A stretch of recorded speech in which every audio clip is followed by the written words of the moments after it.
dengan gua guys, Inas and Jubir. Guys, dalam sebuah talk show di TV One, Sekum FPI Munarman menjelaskan tentang ADART FPI, di mana tertulis visi-visinya adalah penegakan syariat Islam secara kafah.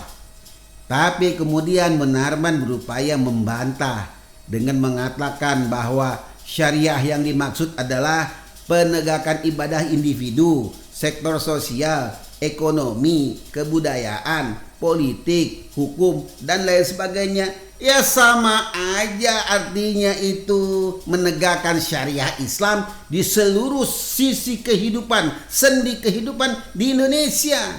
Ini videonya. Di dalam anggaran dasar FPI memang ada pasal 6, visi misi ya. Itu menyatakan visi misinya itu penegakan syariat Islam secara kafah di bawah naungan Khilafah Islamiyah ya, berdasarkan manhaj nubuwah melalui dakwah, hisbah, dan jihad. Nah, kemudian penjelasan itu memang kalau sekedar membaca anggaran dasar itu memang tidak ditemukan. Nah, kita penjelasan dari anggaran dasar adalah di anggaran rumah tangga. Di anggaran rumah tangga itu ada 3 poin penjelasan tentang ini. Ini saya penjelasan dari aspek dokumen legal FPI dulu. Yang dimaksud dengan penegakan syariat Islam secara kafah, artinya penegakan syariat Islam di sektor ibadah, muamalah, munakahah, dan jinayah.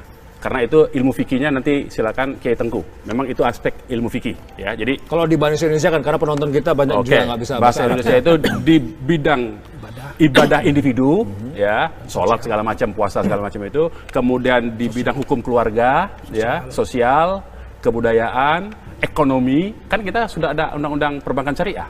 Ya, kemudian di bidang jinayah di Aceh ada konun tentang jinayah, tentang hukuman tidak boleh berkhalwat, cambuk, macam-macam. Itu yang bagi kita adalah seluruh aspek tadi. Oke guys, kelihatan banget si Munarman bingung kan? Padahal di anggaran rumah tangganya juga podo wae alias sama aja, yaitu penegakan syariah di segala sektor, di segala lini, di segala sendi kehidupan berbangsa dan bernegara di Indonesia. Bahkan hukum pun harus mengikuti kanun Aceh yang berlandaskan hukum Islam. Ayo Munarman, mau ngomong apa lagi lu? Dari jejak digital sudah sangat jelas bahwa FPI menginginkan penegakan syariah Islam melalui pergantian dasar negara dari Pancasila ke Piagam Jakarta. 10 Agustus tahun 2000, DPP FPI mengeluarkan surat pernyataan tentang maklumat pengembalian Piagam Jakarta. 27 Agustus tahun 2000, ratusan massa FPI berunjuk rasa di depan gedung DPR dan MPR, menuntut DPR dan MPR untuk mengganti Pancasila dengan Piagam Jakarta. Artinya adalah bahwa FPI tidak lagi mengakui Pancasila sebagai dasar negara dan kembali kepada Piagam Jakarta. 27 Agustus tahun 2001, sekitar 1.000 massa FPI melakukan long march dari gedung DPR dan MPR hingga Bundaran HI untuk menyerukan diberlakukannya syariat Islam di Indonesia.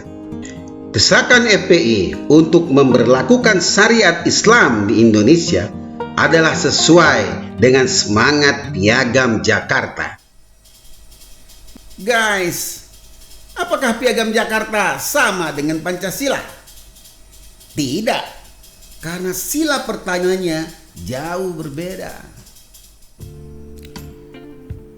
Guys, inilah perbedaan-perbedaan antara Piagam Jakarta dengan Pancasila. Sangat prinsipil.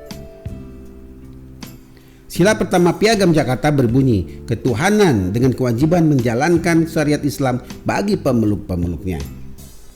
Artinya adalah ketuhanan hanya untuk pemeluk agama Islam saja, tapi tidak untuk yang lainnya.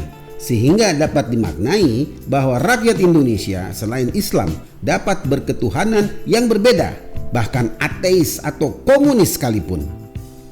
Justru Piagam Jakarta inilah yang tidak mendapat penolakan maupun komentar dari tokoh-tokoh komunis Indonesia pada saat itu. Berbeda prinsip dengan Pancasila yang berbunyi sebagai berikut. ketuhanan yang Maha Esa. Pancasila tegas menyatakan tentang kewajiban untuk percaya dan bertakwa kepada Tuhan yang Maha Esa sesuai dengan agama dan kepercayaannya masing-masing menurut dasar kemanusiaan yang adil dan beradab. Ini berarti bahwa sila pertama Pancasila sama sekali tidak memberikan ruang bagi komunis di Indonesia. Berbeda dengan Piagam Jakarta, di mana ruang itu dimungkinkan. Justru sila pertama Pancasila ini telah membuat PKI gerah. Dan dalam wawancara DNID dengan Solihin Salam yang tersimpan di Arsip Nasional Republik Indonesia atau ANRI, Aidit mengatakan sebagai berikut. PKI menerima Pancasila sebagai keseluruhan. Hanya dengan menerima Pancasila sebagai keseluruhan, maka Pancasila dapat berfungsi sebagai alat pemersatu. PKI menentang pemeretelan terhadap Pancasila. Bagi PKI, semua sila sama pentingnya, sehingga kami menerima sila ketuhanan yang Maha Esa dalam rangka Pancasila sebagai satu kesatuan.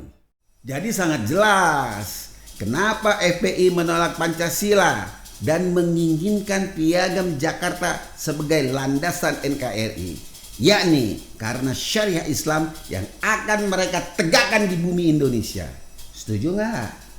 Sampai jumpa di episode berikutnya.